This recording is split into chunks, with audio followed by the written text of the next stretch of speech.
São nossos convidados neste Hora Económico, Pedro Lino, da DIF Broker, e Pedro Delgado Alves, deputado do PS. Muito obrigado aos dois pela vossa presença neste Hora Económico. Muito boa noite. Pedro Delgado Alves, comece por si e pela questão do Governador do Banco de Portugal. Há uma semana já se sabia a intenção do Governo, mas o PS aparentemente não foi consultado, a não ser na manhã do Conselho de Ministros, onde foi aprovado. Porquê é que tem pedido tanto o consenso para tantas questões e para esta decidiu sozinho? Bom, isso é uma pergunta que dirigirá com certeza melhor ao Primeiro-Ministro, mas de facto não se compreende, tendo em conta a importância estratégica da nomeação, especialmente até tendo em conta que houve uma alteração legislativa para reforçar o procedimento de nomeação do Governador, no fundo legitimá-lo com a intervenção parlamentar, portanto o procedimento estava concluído, estava a lei promulgada em vias de publicação, portanto havia toda a vantagem em, desde o início, tornar o processo o mais consensual possível e, pelo menos se não consensual, na medida em que se fosse o nome... Fingir que seria consensual. Vejamos, pelo menos, se o nome indicar fosse o mesmo, e provavelmente seria, a posição do Partido Socialista seria a mesma.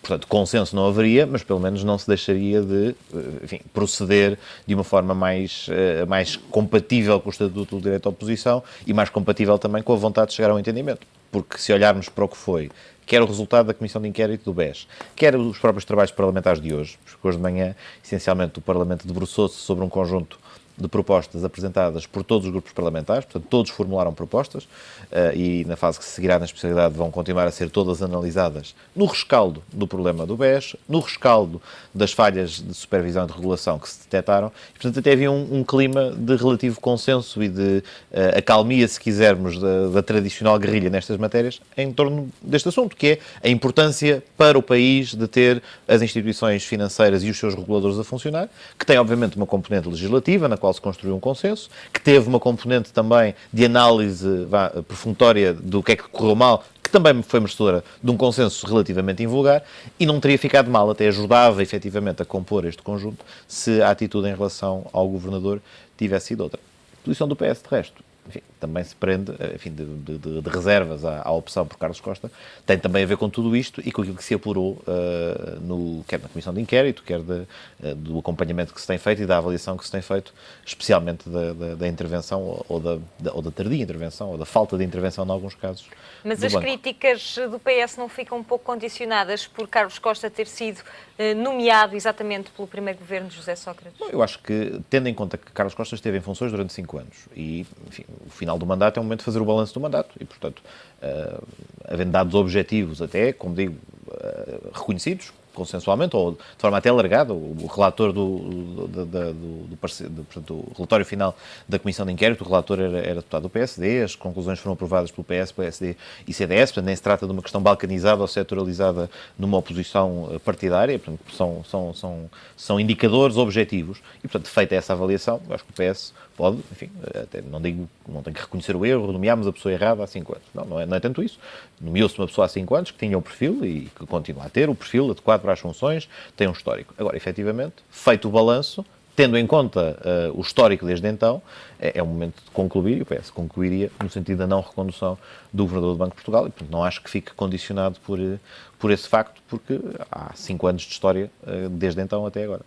Pedro Lino, e tendo em conta exatamente esta história, principalmente do último ano, a partir do dia 3 de agosto, quando Carlos Costa se apresenta sozinho ao país e opta pela resolução do BES e pela separação em BES e Novo Banco, essa decisão que tomou sozinho e todos os erros que lhe foram apontados neste relatório final da Comissão de Inquérito, podemos dizer que, perante as circunstâncias, o Governador não poderia ter feito melhor?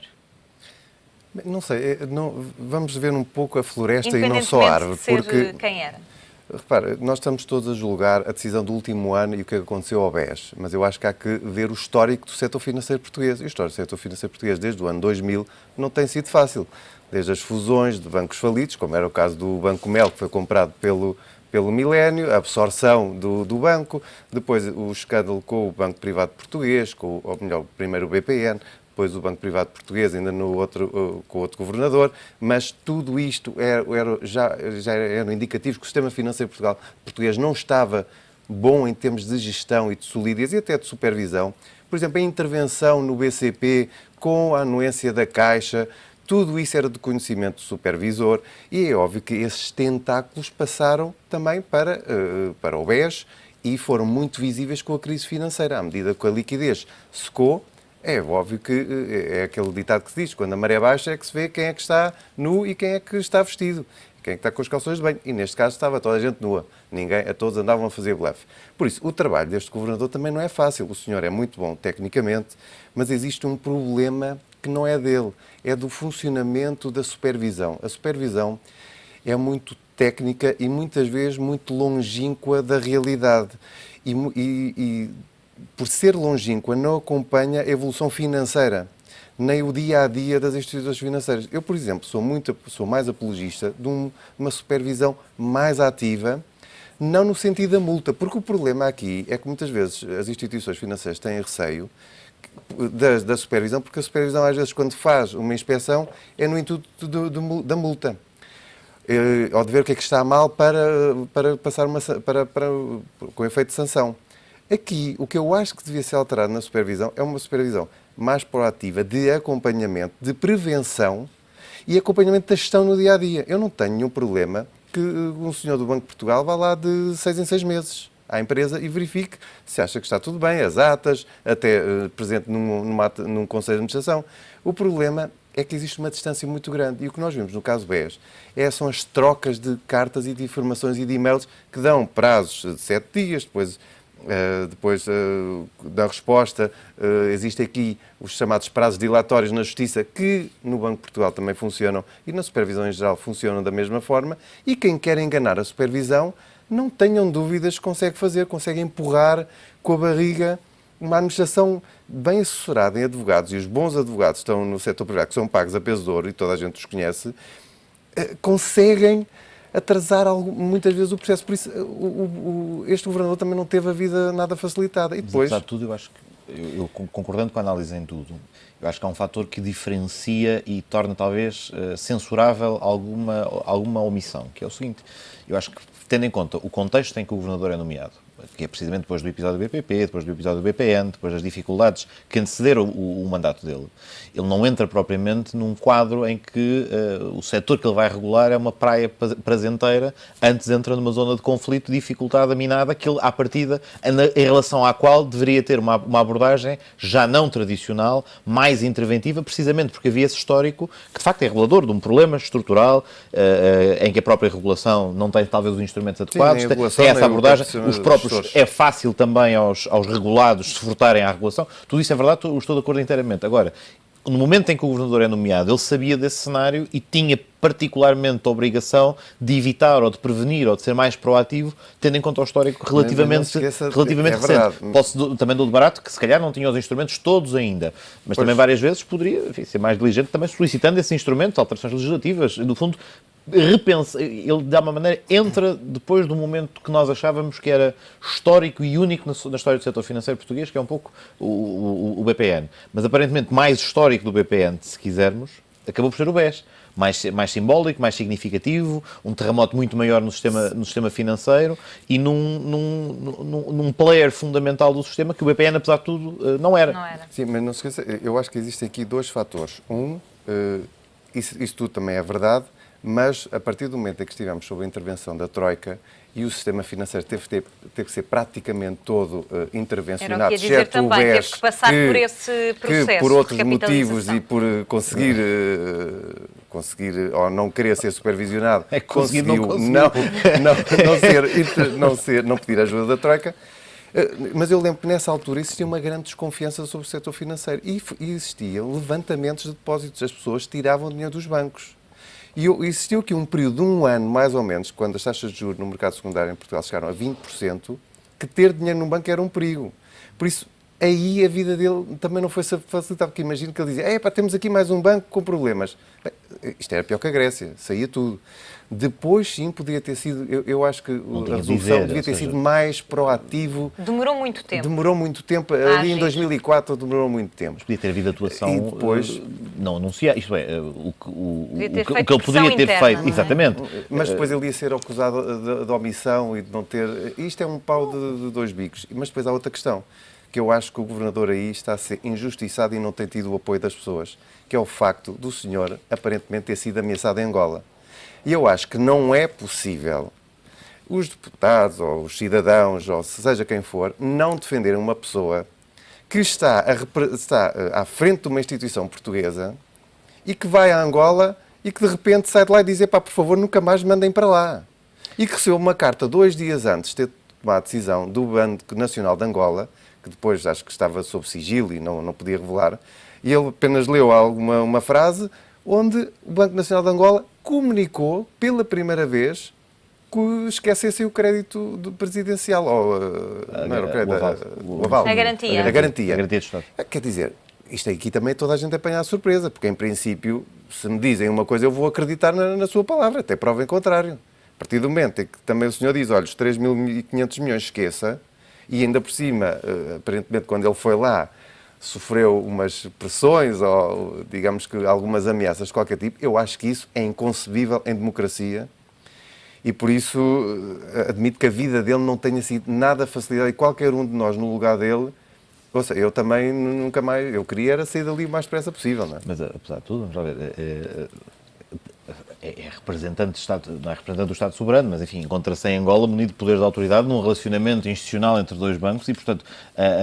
não sei se isso marca pontos. Percebo que o Estado português... Mas sabe como é que aquilo pode funcionar? Percebo que, desta perspectiva, concordo que o Estado português não foi assertivo o suficiente, assim como, por exemplo, a Comissão de Inquérito também não recebeu a informação que solicitou, que também lhe teria sido relevante quanto digamos, ao trilho, à pista angolana, se quisermos, no quadro do BES. E, efetivamente, há aqui uma questão que é evitada, é um elefante no meio da sala que se evita, que tem a ver também com, não só com o sistema financeiro angolano, que já por 2 vezes ou por 3 vezes se repercutiu no funcionamento do nosso, mas há uma vontade de evitar o assunto por razões diplomáticas e de outra natureza. E quem ouvia dizia sempre que estava sob sigilo do Estado angolano e não poderia falar. Pois, e há um sigilo bancário, enfim, que faz com que o segredo bancário suíço seja uma pálida memória da sua reputação face ao que é a situação em Angola. Agora, mais uma vez, isso também seria mais um fator que deporia na balança negativa, eu colocava mais isso na balança negativa do governador, do que na positiva por uma razão, ou seja, face a estes constrangimentos todos e face também a um cenário em que também já é conhecido e já é sabida esta dificuldade, também da parte do Supervisor Regulador Nacional do Banco de Portugal, a forma como encara essa relação também não me parece que tenha sido sempre a mais feliz e a mais eficiente, pelo menos, depois, com os constrangimentos todos, isso também damos Pedro, mas à luz desta nova lei orgânica que foi, entretanto, publicada na terça-feira e que, portanto, quinta-feira no Conselho de Ministros, Carlos Costa já aparece à luz desta nova legislação da alteração, a partir de agora o Governador poderá escolher a sua equipa de administradores, o que não acontecia até agora. Esta mudança é positiva, faz com que o PS, de alguma forma, aceite melhor este nome?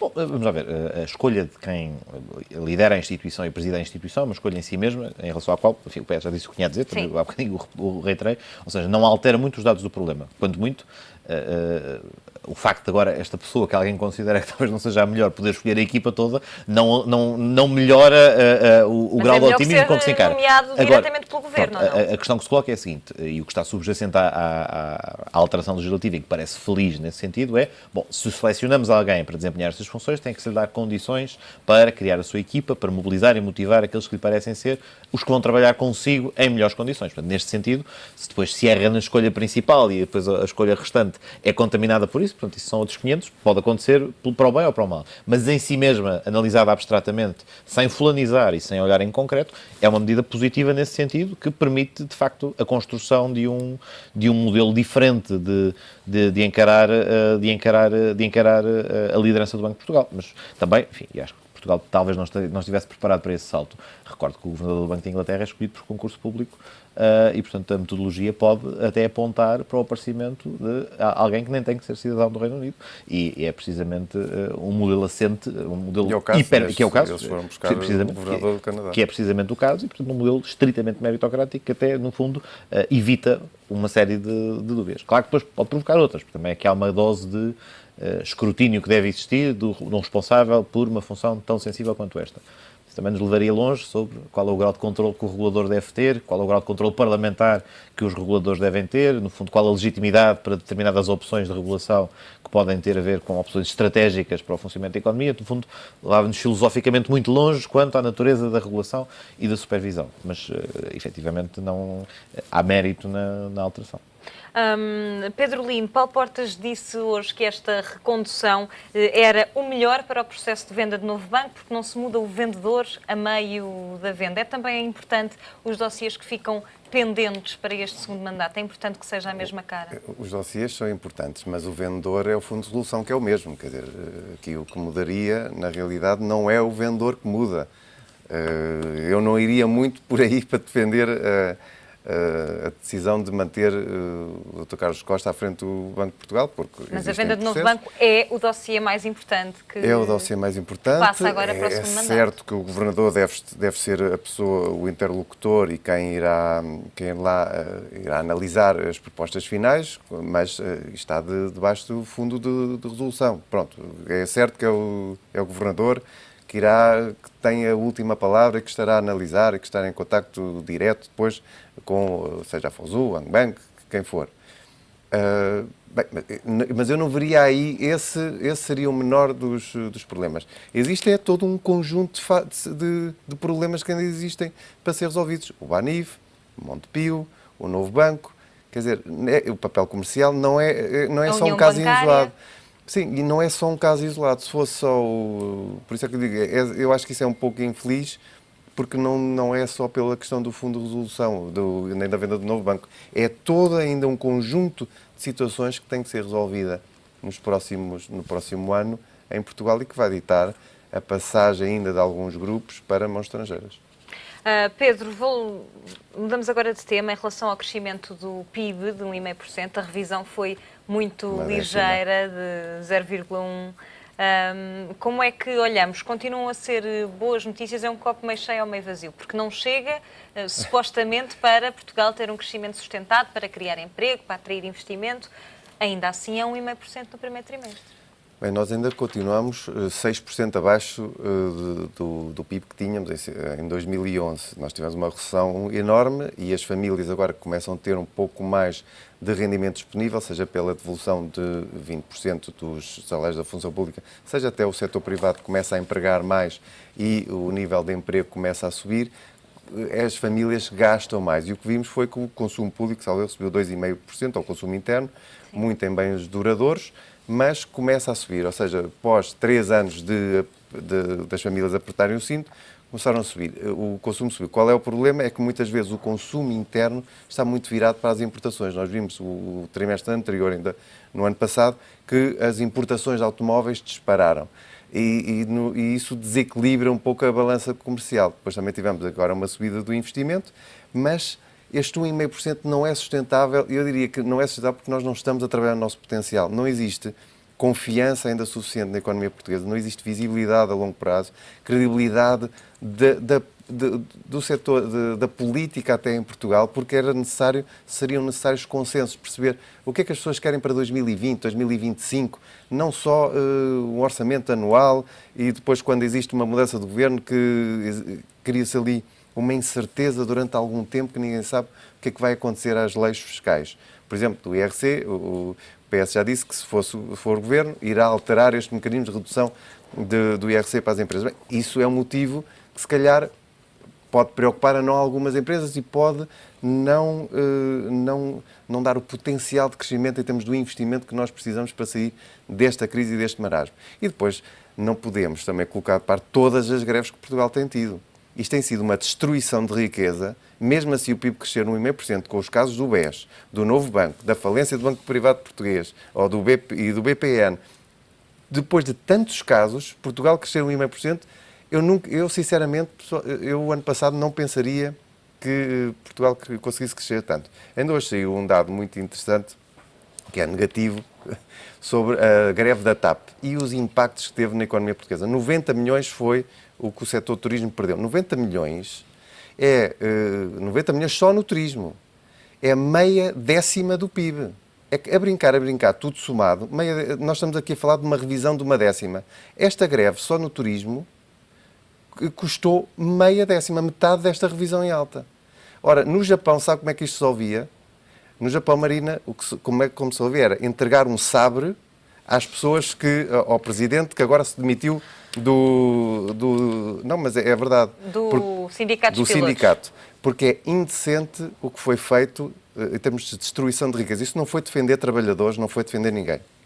E não se pode destruir a economia de um país, nem criar prejuízos à economia quando toda a gente o que quer é sair desta crise. E eu espero é que realmente exista em Portugal um consenso com o novo governo, com o antigo, com quem for. O que interessa é que, para os agentes económicos, setor público, privado, para os empresários, para toda a gente, que exista uma estabilidade. Por favor, parem de brincar. Pedro, isto parece um apelo direto também ao programa do Partido Socialista. Bom, mas já agora um comentário primeiro ao PIB e tendo em conta precisamente o peso que a procura interna teve. Ele também, eu acho que ele essa é uma das bases também do cenário macroeconómico do PS para o crescimento económico a dois português. níveis, não descartando o risco que o Pedro Lino aponta com razão, isto é, de facto, tendo em conta a estrutura da economia portuguesa, isto depois reflete-se também ao nível das importações e, portanto, há que ter alguma cautela, mas, efetivamente, isto valida duas coisas. Por um lado, um argumento, enfim, que se tem sublinhado várias vezes quanto ao facto de, enfim, ter sido importante para a retoma o papel do Tribunal Constitucional na reposição do rendimento quando dos cortes, porque efetivamente isso também, em certa altura, não só travou a dimensão da austeridade, como também libertou algum rendimento que também pode ser canalizado para o consumo, portanto também evitando uma estagnação e prevenindo, em algumas situações, enfim, até de alguma maneira, esse pequeno estímulo seguramente terá poupado algumas falências e terá aguentado algumas empresas em dificuldade e também, de alguma maneira, valida no sentido em que demonstra que não é absurdo algum, antes pelo contrário, a ideia de que parte da dinamização da economia, tendo em conta também, por um lado, como digo, ao tal risco, mas também as características que encontramos no tecido empresarial português também não pode dispensar este estímulo à procura interna. E, portanto, muitas das medidas que encontramos no programa do PS, no programa em construção, mas no cenário macroeconómico de resto, que se prendem precisamente com devolução de rendimento, capacidade de rendimento às famílias, mesmo as matérias que procuram, através da intervenção da TSU, colocar de novo algum rendimento na esfera dos agregados familiares, tem, de facto, por pressuposto e por abordagem, esta mesma. Depois, em relação àquilo que, enfim, se quisermos, do desafio ou do apelo para a estabilidade, se é verdade que, quer o cenário macroeconómico, quer em particular o programa de governo em construção pondera uma alteração de perspectiva quanto ao IRC, e na altura também, isso já foi sublinhado pelo António Costa na altura, não era líder do PS ainda, mas tinha manifestado as suas reservas quanto a esta opção. Apesar disso, apesar de sublinhar que optaria por uma política fiscal diferente, e eu acho que isso também tem que ser legítimo no quadro da construção de uma alternativa, portanto, eu percebo que da perspectiva de um investidor isso seja um fator de perturbação, mas o investidor também sabe... Foi acordada uma reforma que era um consenso em dezembro. Mas o ponto é também esse, ou seja, um investidor também tem que ter noção de que acontecem estas coisas ciclicamente em democracias que se chamam eleições, e que este é um fator, que é seguro que é um fator de incerteza, mas é um fator de incerteza... Foi uma reforma com consenso. Mas sabemos assim, é um risco esperado, ou seja, não é propriamente a erupção de um vulcão, mas também no programa do PS, e era isso que eu queria enfatizar, também se encontra presente uma outra ideia, que tem precisamente a ver com a ideia da estabilidade fiscal e com a estabilidade da legislação fiscal e da legislação em geral, porque o PS propõe-se introduzir o princípio de que a legislação fiscal deve vigorar para a legislatura e que as alterações, em particular naquilo que incide, quer sobre o rendimento das famílias, mas particularmente sobre rendimento relevante, portanto, tributação das empresas, deve ser fixo, deve ser definido no início da legislatura e deve manter-se estável. Ao contrário da realidade com que deparamos atualmente, todos os anos um Orçamento de Estado é uma revisitação de todos os códigos fiscais, criando custos de contexto particularmente relevantes e que não são medidos, criando dificuldades de apreensão da legislação nova. Sim. Portanto, este é um fator a evitar e, portanto, também se insere simultaneamente na estratégia do PS ter uma política fiscal diferente e também numa lógica de melhoria da qualidade da legislação, também apontando para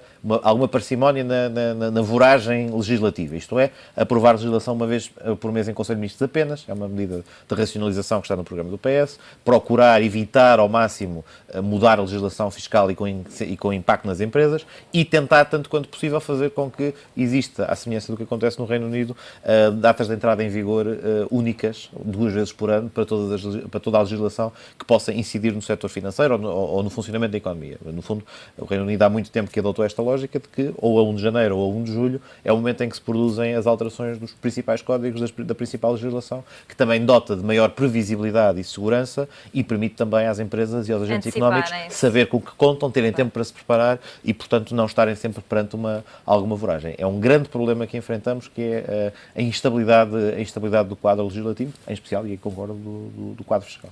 E para a semana saberemos mais pormenores do Todo. programa do para governo. A semana, já mais alguns, mas a convenção é sábado, portanto é verdade. será a véspera para podermos fazer. Pedro Delgado Alves, apanhado. Pedro Lino, muito obrigado aos dois pela vossa presença neste Área Económico.